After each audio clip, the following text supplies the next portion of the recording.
Louis पूछ रहा है फिन से कि वो आदमी कौन है, और फिन उसके पीछे छिप रही थी और हकला के बोली कि उसे लगता है कि वो एक से ज्यादा है।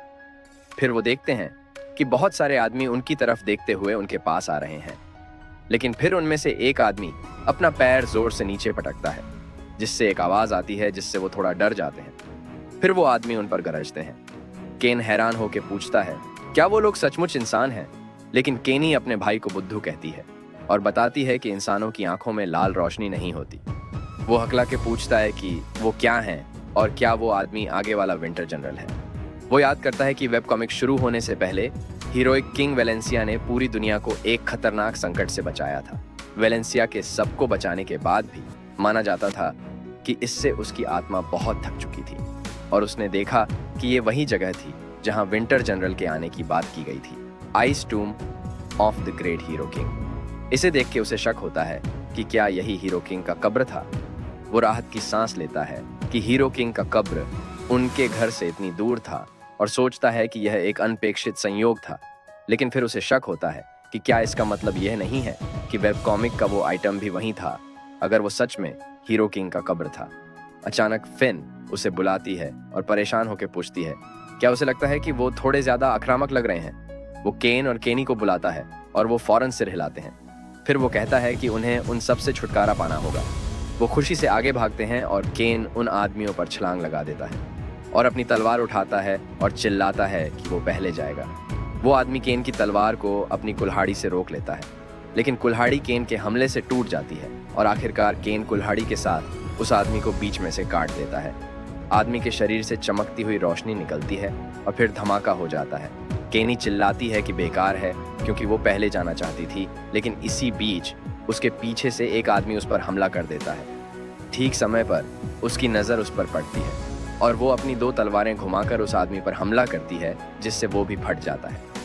लुइस फिन से कहता है, जो इसे एक मूवी की तरह देख रहा था, कि ये दो बहन भाई बुरे नहीं हैं। फिर उसे एहसास होता है कि वो सिर्फ खेल नहीं रहे हैं, बल्कि उनकी ताकत किसी सेकंड टियर सामुराई जितनी है। इसे देख के वो उन दोनों के साथ खुद को सुरक्षित महसूस करता है, खासकर जब डर के मारे नाइट्स भागने लगते हैं। वो सोचता है कि उसे अपनी समय शक्ति एक्टिवेट करनी चाहिए और शुरू करता है नाइट्स पर अपना टेम्पोरल लॉ हथियार से समय को धीरे करने का हमला। उसकी समय शक्ति की जंजीरों ने नाइट्स की कुल्हाड़ियों को पकड़ लिया, और चाहे नाइट्स अपनी कुल्हाड़ियों से तेजी से हमला करने की कितनी भी कोशिश करें, वे उन्हें हिला भी नहीं पाते, क्योंकि समय की जंजीर उन्हें धीमा कर रही थी। केन केनी से कहता है कि वे धीरे धीरे और धीमे हो रहे हैं, और केनी जवाब देती है कि लुइस ने जरूर उनके हथियारों को टेम्पोरल क्रिस्टल से एन्चेंट कर दिया होगा। केन खुशी से अपनी तलवार उठाकर अपनी बहन से कहता है कि अगर ऐसा है तो उन्हें इस मौके का फायदा उठाना चाहिए। फिर वे दोनों नाइट्स की तरफ दौड़ते हैं और चिल्लाते हैं कि उन्हें सभी को खत्म कर देना चाहिए। नाइट्स इसे देख के हैरान रह जाते हैं, लेकिन कैनी बस उन पर हमला करती है और हंसती है जैसे वो बस खेल रही हो। दूसरी तरफ केन उन पर हमला करते हुए आनंद लेता है और देखता है कि वे एक एक करके फट रहे हैं। केन उत्साहित होकर चिल्लाता है कि वे पॉपकॉर्न की तरह फटफटा रहे हैं। फिर दोनों बच्चे आखिरी नाइट पर झपटते हैं, जिससे वो डर के मारे चिल्लाता है। दोनों मिलकर आखिरी नाइट पर हमला करते हैं, जिससे वो चमकीली रोशनी छोड़ता है और फट जाता है। बाद में दोनों देखते हैं कि नाइट्स पीछे कुछ आर्मर और उपकरण छोड़ गए हैं। केन थोड़ा उदास होकर पूछता है कि क्या यह इतनी जल्दी खत्म हो गया। कैनी कहती है कि यह बहुत बोरिंग था। वो दोनों की तारीफ करता है और कहता है कि वे कुछ और मजेदार करें, जिससे दोनों उसे घूर कर देखने लगते हैं। बाद में फिन उसके लिए चाय डालती है और वो शालीनता से चाय पीता है। वो शांतिपूर्वक बैठा हुआ पूछता है कि क्या यह चाय स्वादिष्ट नहीं है, जिस पर फिन अस्वस्थता से उसका धन्यवाद करती है। फिर फिन पीछे मुड़कर देखती है और देखती है कि हॉलवे में दोनों भाई बहन उत्साहपूर्वक लड़ रहे हैं। केन हंसते हुए चिल्लाता है कि यह बहुत मजेदार है, और केनी कहती है कि यह रोमांचक है। लुइस केन को चिल्लाकर बताता है कि दाईं तरफ से तीर आ रहे हैं और उसे बचने को कहता है, जिसके बाद केन दाईं तरफ आने वाले तीरों पर हमला करता है। फिर वो केनी को बाईं तरफ आने वाली तलवार से बचने को कहता है, जिस पर केनी हाँ कहते हुए उस पर हमला करती है।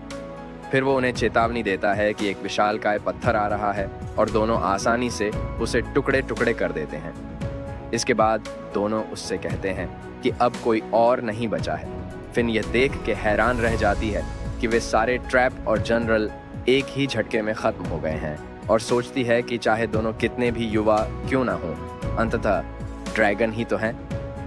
वो बैठे बैठे उठ खड़ा होता है और उनसे कहता है कि लगता है वे वहाँ काफ़ी कुछ कर चुके हैं। फिन जो व्यस्त थी चीज़ों को इन्वेंट्री में रखने में, उससे पूछती है कि वह कहाँ है। वो बताता है कि वे हीरो किंग के कब्र में हैं, जिसे सुनकर फिन चौंक जाती है और पूछती है क्या वे वहीं हैं जहाँ हीरो किंग वेलेंसिया रहते हैं। वो गर्व से हाँ कहता है और समझाता है कि यही वो जगह है जहाँ वेलेंसिया की कब्र है। ये एक तरह का डंजन है जिसमें मॉन्स्टर और ट्रैप हैं जो उन्हें रोकने के लिए बनाए गए हैं, जो राजा को परेशान करने आते हैं। जब वो सब ट्रैप और रुकावटें पार कर लेंगे और कई रास्तों से होकर आगे बढ़ेंगे तो वो कब्र के दिल तक पहुंचेंगे, जहां एक शानदार इनाम उनका इंतजार कर रहा है। लेकिन वो जानता था कि यह कब्र एडवेंचर की शुरुआत में पाई जाने के लिए बनाई गई थी, ताकि पार्टी को कुछ शुरुआती सामान मिल सके। वो फिन को बताता है कि यह एक बिगिनर का डंजन है और वो काफी खुशकिस्मत है कि अभी तक किसी ने भी इस जगह पर दौरा नहीं किया है, मतलब कि सब खजाने उनके होंगे। जब वो चुपचाप हंस रहा था तो बहन भाई उसकी तरफ अजीब नजरों से देख रहे थे। फिर वो बहन भाई की तारीफ करता है और उनसे कहता है कि वो लगभग वहां पहुंच चुके हैं तो उन्हें तैयार रहना चाहिए। इस पर बहन भाई हामी भरते हैं। फिर वो आगे बढ़ता है और उन्हें कहता है कि उन्हें आगे जाना चाहिए। कुछ देर बाद वो गुफा के अंत तक पहुंच जाते हैं। वो चलते हुए रुक जाते हैं और देखते हैं कि आगे एक बहुत बड़ी बर्फ की गुफा है। फिन कहती है कि यह कितनी बड़ी है और बहन भाई कहते हैं कि कुछ आगे कुछ बड़ा और भयानक है। वो कहता है कि वो जानता है क्योंकि उसने इसे देखा है। ये फाइनल बॉस है, 10 जाइंट्स। वो देखता है कि यह मूल कहानी जैसा ही है, मतलब कि खजाने उस दरवाजे के पीछे ही होंगे जो आगे है। वो बहन भाई को आदेश देने के लिए बुलाता है, लेकिन हैरान हो जाता है जब देखता है कि वो दोनों जाइंट्स की तरफ क्रोध से घूर रहे हैं। वो मुस्कुराता है सोचते हुए कि ये एक ना समझ जोड़ी है और देखता है कि इन्हें बिल्कुल भी जाइंट्स से डर नहीं लग रहा है। वो जानता है कि ड्रैगन का नसीब ही है कि जब भी वो उड़ते हैं तो सबसे ऊपर पहुंचते हैं। वो देखता है कि वो कितने उतावले हो रहे और वो बहन भाई से पूछता है क्या उन्हें समझ आ रही है वो क्या कह रहा है। केनी जवाब देती है कि यह हास्यास्पद है और केन कहता है कि तू बेस्ट है। वो अपनी शक्ति छोड़ता है और कहता है कि उन्हें इसका इंतजाम कर देना चाहिए और बहन भाई खुशी से जाइंट्स की तरफ भागते हैं और हाँ कहते हैं। जाइंट अपना कुल्हाड़ उठाता है, लेकिन बहन भाई पहले ही उस पर हमला कर देते हैं, जिससे जाइंट पीड़ा से गरजता है। फिर वो अपनी शक्ति जाइंट में डालता है और अपना हाथ बंद करता है और आदेश देता है कि ये फट जाए। जाइंट की बॉडी सिकुड़ने लगती है और फिर ये टुकड़ों में फट जाता है। इस बीच बहन भाई इस पर लड़ते हैं कि कौन बाकी सबको मारेगा। लुइस जाइंट्स को धीरा कर रहा है और फिन पीछे से चुपचाप देख रही है। वो अचानक मुस्कुराती है और कहती है कि ये बहुत ही कमाल के हैं। कुछ देर बाद केन खुशी से कहता है कि यह मज़ेदार था और केनी कहती है कि वह अच्छी नींद लेगी। वह हंसते हुए दरवाजे की तरफ बढ़ता है और उनसे कहता है कि उन्हें अपना इनाम देखना चाहिए। वे उस बड़े दरवाजे के सामने आते हैं और बहन भाई उत्साहित होकर उससे कहते हैं कि इसे खोलें। वह दरवाजे पर हाथ रखता है और बहन भाई से कहता है कि वह इसे खोल रहा है और धक्का देता है। वो अंदर का नज़ारा देख दंग रह जाते हैं कि कमरे में सोना और खजाने बिखरे पड़े हैं। केन कमरे में दौड़ता है और चिल्लाता है कि यहाँ उसके पिता के स्टोरेज रूम से ज़्यादा खजाना है और सोने के ढेर में कूद पड़ता है, जबकि केनी और फिन सोने को देखकर दंग रह जाती हैं। फिन उसकी तरफ देखती है और उससे कहती है कि सोने को देखो, लेकिन वह सीधे आगे बढ़ता है, जिससे फिन कंफ्यूज हो जाती है। फिर वह रुकता है और देखता है कि हीरो किंग वेलेंसिया बर्फ के ब्लॉक में है। फिन पूछती है क्या बर्फ में जमा आदमी हीरो किंग वेलेंसिया है।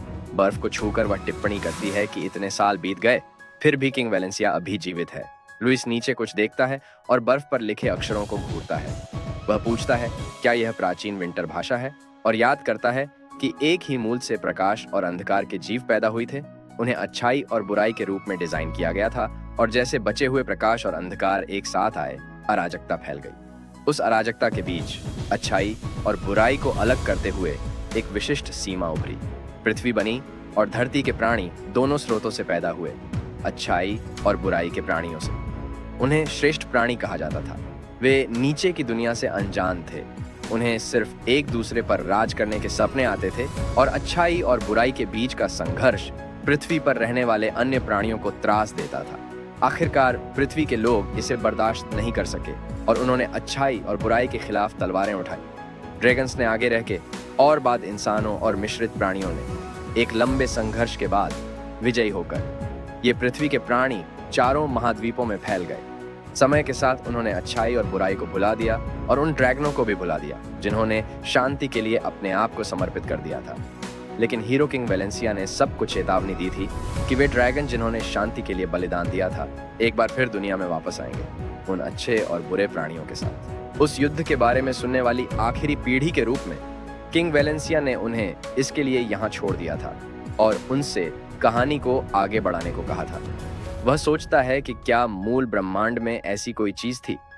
फिर वह नाराजगी से वेलेंसिया को गालियां देता है कि उसने उन पर यह भारी जिम्मेदारी डाल दी, लेकिन वह जानता है कि अभी यह महत्वपूर्ण नहीं है क्योंकि उसने हीरो किंग वेलेंसिया की बेकानूनी की किताब पाली है। वेलेंसिया एक असाधारण प्रतिभाशाली जिसने मानव शरीर में 0 लेवल तक पहुंच हासिल की थी, उसने अपने जीवन की सभी उपलब्धियों का सारांश इस सैद्धांतिक पुस्तक में लिखा था और इसी कारण इस वेबटून का मेन नायक तलवारबाज केंड्रिक मानव दुनिया में सबसे मजबूत बन गया था। इसलिए वह जानता है कि इस किताब की तुलना में बाकी सारे खजाने महत्वहीन हैं। फिर वह सोने को देखता है और सोचता है कि इसे यहाँ छोड़ जाना शर्मनाक होगा, इसलिए वह तय करता है कि उसे कुछ लेना चाहिए। वह सोने के पास जाता है और कुछ लेने में व्यस्त होता है कि वेलेंसिया के कब्र वाली बर्फ का ब्लॉक फटने लगता है। लुइस आवाज की तरफ मुड़कर देखता है और दंग रह जाता है जब देखता है कि दरार फैलती जा रही है जब तक कि बर्फ चकनाचूर नहीं हो जाती।